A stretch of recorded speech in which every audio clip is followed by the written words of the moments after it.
بسم اللہ الرحمن الرحیم۔ کیا حضرت علی رضی اللہ تعالی عنہ پر سب و شتم، لعنت اور طعنہ زنی کیا جاتا تھا، اور یہ کس کے ایما پر کیا جاتا تھا، اور کتنے سال تک یہ فعل جاری رہا، اور اس کے پیچھے کار فرما عوامل کون سے تھے، اور کون کون سے افراد اس فعل میں شامل تھے؟ محترم ساتھیوں، تاریخ اسلام کے صحیح حقائق دراصل نہایت تلخ حقائق ہیں، اور ان کو قبول کرنا ایک بہت مشکل امر ہے، کیونکہ جس اسلامی سلطنت کی بنیاد نبی کریم صلی اللہ علیہ وآلہ وسلم نے رکھی، اور جس کی آبیاری خلفائے راشدین اور دیگر صحابہ کرام علیہ اجمعین نے اپنی جانوں کے نذرانے پیش کر کے رکھی، وہ چمن اتحاد امت مرجھانے کیوں لگا، اور نبی کریم صلی اللہ علیہ وآلہ وسلم کے تربیت یافتہ ہدایت اور روشنی کے مینار صحابہ کرام علیہ اجمعین کیوں تھوڑے ہی عرصے کے بعد آپس میں بغض اور عداوتوں کا شکار ہو گئے؟ اس سلسلے کی ایک کڑی مولا کائنات سیدنا علی رضی اللہ تعالیٰ عنہ پر سب و شتم کا ہونا بھی ہے، جو کہ لاتعداد مستند روایات سے ثابت ہے۔ ساتھیوں، عربی لفظ سب و شتم کے معنی گالی دینا بھی ہے، کسی کو غلط کہنا بھی ہے، کسی کو کسی بات پر ٹوکنا بھی ہے، کسی کو آڑے ہاتھوں لینا اور تنقید کرنے کو بھی سب و شتم ہی کہتے ہیں۔ اہل تشیع کی طرف سے اکثر اوقات یہ بات کہی جاتی ہے کہ حضرت معاویہ نے اپنے گورنروں کو حکم دے رکھا تھا کہ ہر خطبہ میں امیر المومنین سیدنا علی رضی اللہ تعالی عنہ کو گالیاں دیں اور انہیں برا بھلا کہیں۔ اس کام کو وہ خود بھی کرتے تھے، اور اپنے ہر خطبے میں سیدنا علی رضی اللہ تعالی عنہ کو برا بھلا کہتے تھے، اور یہ بھی کہتے ہیں کہ جب امیر المومنین سیدنا علی رضی اللہ تعالی عنہ پر معاویہ ابن ابی سفیان کی طرف سے سب و شتم کرنے کی بات آتی ہے تو تعصب اور ناانصافی سے کام لیتے ہوئے مختلف علماء کرام غلط بہانوں سے معاویہ کا دفاع کرتے ہوئے دکھائی دیتے ہیں، حالانکہ معاویہ بن ابی سفیان نے اس کام کو ایک سنت میں تبدیل کر دیا تھا، لیکن اس کے باوجود یہاں پر لفظ سب و لعن کی توجیہ کرتے ہوئے معاویہ کے دامن پر کوئی دھبا نہیں لگنے دیتے۔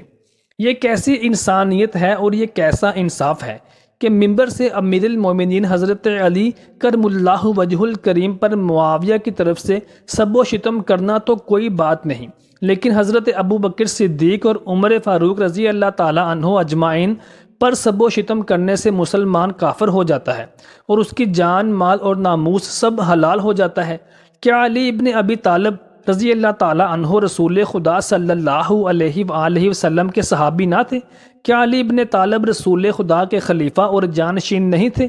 کیا علی ابن طالب رسول اللہ کے داماد اور ان کی بیٹی کے شوہر نہیں تھے؟ علی ابن طالب رضی اللہ تعالی عنہ یہ سب کچھ تھے، تو پھر ان پر سب و شتم اور لعن کو کیوں شرعی اور قانونی رنگ دے دیا جاتا ہے؟ اور جو ان پر اس بدعت کا آغاز کرتا ہے تو پھر اس بدعت کو سنت میں تبدیل کر دیتا ہے، اسے کیوں خالد المومنین کا لقب دیا جاتا ہے؟ عزیزان گرامی، اہل شیعہ کا یہ اعتراض یقیناً قابل بحث ہے، کیونکہ مولا علی رضی اللہ تعالی عنہ نے ارشاد فرمایا، اس ذات کی قسم جس نے دانے کو پھاڑا اور روح کو تخلیق کیا، نبی امی محمد صلی اللہ علیہ وآلہ وسلم نے مجھے بتا دیا تھا کہ میرے یعنی علی ابن ابی طالب کے ساتھ مومن کے سوا کوئی محبت نہیں کرے گا، اور منافق کے سوا کوئی بغض نہیں رکھے گا۔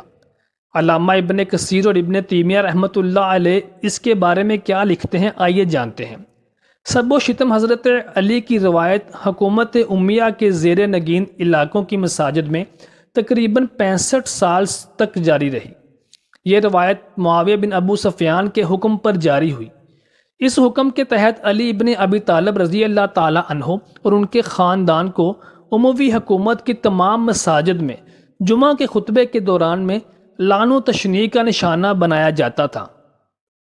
صحیح مسلم، ابن ماجہ اور ترمذی شریف کی متفقہ حدیث یہ ہے کہ جب معاویہ نے سعد بن ابی وقاص رضی اللہ تعالی عنہ کو گورنر بنایا تو سعد بن ابی وقاص کو حکم دیا اور کہا کہ تمہیں کس چیز نے روکا ہے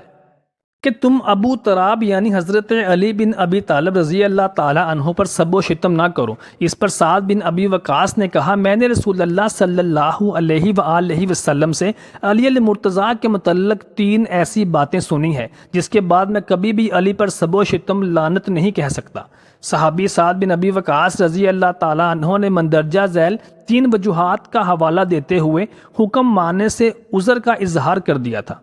قرآن کے مطابق حضرت علی اہل بیت میں سے ہیں جن کو اللہ تبارک و تعالیٰ نے تمام برے عناصر سے پاک کر دیا ہے۔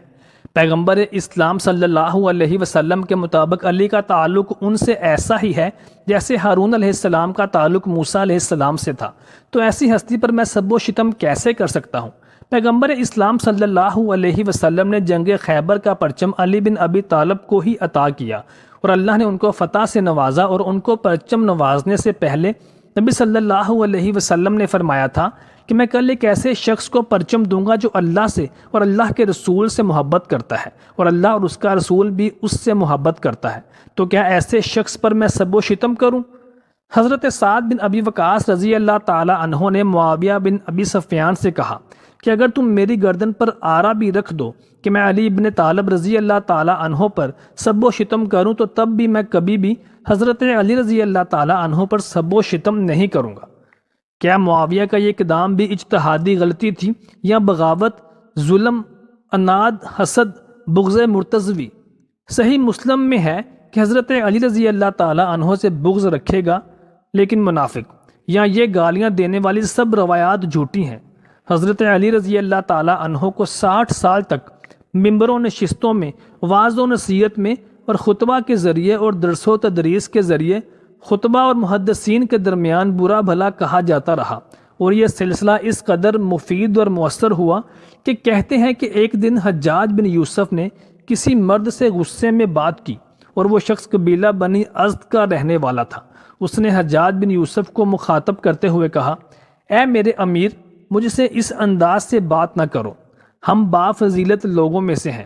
حجاج بن یوسف نے اس کے فضائل کے متعلق اس سے سوال کیا تو اس نے جواب دیا کہ ہمارے فضائل میں سے ایک فضیلت یہ ہے کہ اگر کوئی چاہتا ہے کہ ہم سے تعلقات بڑھائے جائیں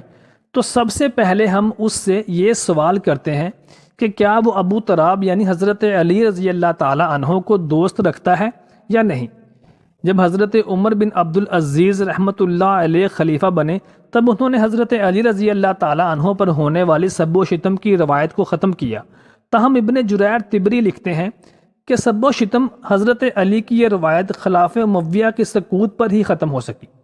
تہذیب التہذیب میں حافظ ابن حجر اسقلانی، طبقات الکبریٰ میں ابن سعد اور تاریخ طبری میں ابن جریر طبری رحمۃ اللہ علیہ اجمعین لکھتے ہیں کہ حجاج بن یوسف نے اپنے بھتیجے محمد بن قاسم کو لکھا کہ حضرت عطیہ بن سعد اوفی کو طلب کر کے ان سے حضرت علی رضی اللہ تعالی عنہ پر سب و شتم کرنے کا مطالبہ کیا جائے، اور اگر وہ ایسا کرنے سے انکار کر دیں تو ان کو 400 کوڑے لگا کر داڑھی مونڈ دی جائے۔ محمد بن قاسم نے ان کو بلایا اور مطالبہ کیا کہ حضرت علی رضی اللہ تعالی عنہ پر سب و شتم کریں۔ انہوں نے ایسا کرنے سے انکار کر دیا تو محمد بن قاسم نے اپنے چچا حجاج بن یوسف کے حکم کے مطابق ان کی داڑھی منڈوا کر ان کو 400 کوڑے لگائے۔ اس واقعہ کے بعد وہ خراسان چلے گئے۔ وہ حدیث کے ثقہ راوی ہیں۔ معاویہ بن ابی سفیان سے ممبروں پر حضرت علی رضی اللہ تعالی عنہ کو سب و شتم کرنے کے حکم سے قبل ایک بار جب شیعان علی نے معاویہ بن ابی سفیان پر سب و شتم کرنے کی کوشش کی تو امیر المومنین حضرت علی رضی اللہ تعالی عنہ نے اپنے صحاب کو جنگ صفین میں بھی حضرت معاویہ کو سب و شتم کرنے اور برا بھلا کہنے سے منع فرما دیا اور اس عمل کی نہیں کی۔ حضرت علی بن ابی طالب رضی اللہ تعالی عنہ کی فوج میں سے حجر بن عدی اور عمر بن حمق نے معاویہ اور اہل شام پر لعنت کی اور برا بھلا کہا تو مولا علی علیہ السلام نے انہیں ایسا کرنے سے روکا۔ تو انہوں نے پوچھا، یا امیر المومنین، کیا ہم حق پر نہیں ہیں؟ تو آپ نے جواب دیا کہ ہم حق پر ہیں اور وہ باطل پر ہیں، لیکن پھر بھی میں گالم گلوچ کیے جانے کو پسند نہیں کرتا ہوں، شاید کہ وہ لوگ حق پر آ جائیں۔ حضرت علی رضی اللہ تعالی عنہ نے امیر معاویہ کا بغض اور عداوت اس وقت بھی روز روشن کی طرح عیاں ہو گئی تھی جب حضرت مالک اشتر کے شہید ہونے کی خبر معاویہ تک پہنچی تو اس نے خطبہ دیتے ہوئے کہا کہ اما بعد، علی کے 2 بازو تھے، ایک عمار بن یاسر جس کو صفین میں شہید کر دیا گیا تھا، اور ایک مالک اشتر جس کو آج قتل کیا جا چکا ہے۔ نہج البلاغہ میں آیا ہے کہ حضرت علی رضی اللہ تعالی عنہ نے جنگ صفین کے موقع پر اپنے ساتھیوں میں سے چند آدمیوں کو سنا کہ وہ شامیوں پر سب و شتم کر رہے تھے، تو حضرت علی رضی اللہ تعالی عنہ نے فرمایا کہ میں تمہارے لیے اس چیز کو اور اس فعل کو پسند نہیں کرتا کہ تم گالیاں دینے لگو۔ اگر تم ان کے کرتوت کھولو اور ان کے صحیح حالات پیش کرو تو یہ ایک ٹھکانے کی بات ہے اور عذر تمام کرنے کا صحیح طریقہ کار ہوگا۔ تم گالم گلوچ اور برا بلا کہنے کی بجائے یہ کہو کہ خدایا ہمارا بھی خون محفوظ رکھ اور ان کا خون بھی محفوظ رکھ، اور ہمارے اور ان کے درمیان میں اصلاح کی صورت پیدا فرما دے اور انہیں گمراہی سے ہدایت کی طرف لا، تاکہ حق سے بے خبری حق کو پہچان لیں اور گمراہی اور سرکشی کے شیدائی اس سے اپنا رخ موڑ لیں۔ محترم ساتھیوں، حضرت علی رضی اللہ تعالی عنہ نے اپنی خلافت کے دوران بھی کبھی اپنے شیعان کو اس بات کا حکم نہ دیا کہ وہ شامیوں کے اوپر اور خاص طور پر معاویہ بن ابی سفیان کے اوپر سب و شتم کریں یا ان کو برا بلا کہیں، لیکن قربان جائیں کہ حضرت امیر المومنین حضرت علی رضی اللہ تعالی عنہ کے جب ان کے اوپر سب و شتم ہوتا رہا تو وہ اس کو برداشت کرتے رہے اور کبھی بھی اس کے بارے میں اپنے شیعان کو یا اپنے چاہنے والوں کو یا اپنے حامیوں کو حکم نہ دیا کہ وہ بھی اس کے بدلے میں گالم گلوچ کریں۔ محترم ساتھیوں، امید کرتے ہیں آپ کو ہماری آج کی ویڈیو پسند آئی ہو۔